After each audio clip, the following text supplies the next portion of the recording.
Last month, the Center for Disease Control in Atlanta put out their updated immunization schedule, and there were a couple of new additions. First, they do recommend that women in the last trimester of their pregnancy that they receive a tetanus pertussis booster.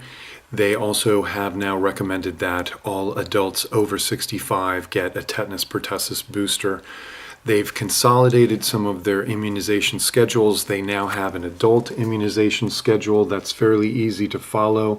You can simply look at your age and you can see which immunizations you've received, which ones you might need.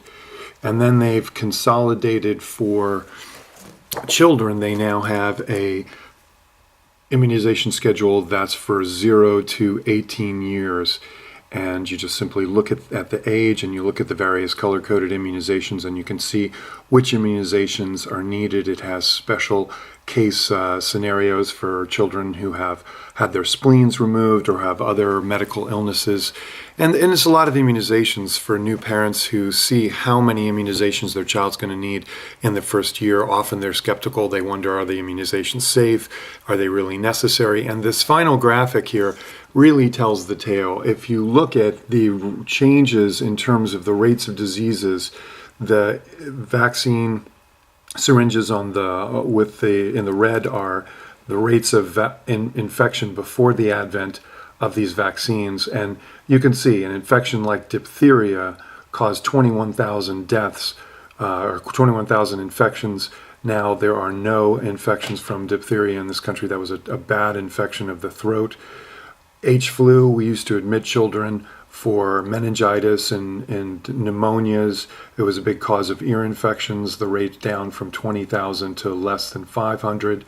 Hepatitis, the measles, there were 500,000 cases of the measles, and now there are less than 100 cases of measles. 162,000 mumps, down to less than 100. Pertussis, we're still working on. There were 200,000 cases. That is down to 13,000. And of course, polio, nearly eradicating polio, 16,000 cases down to 0.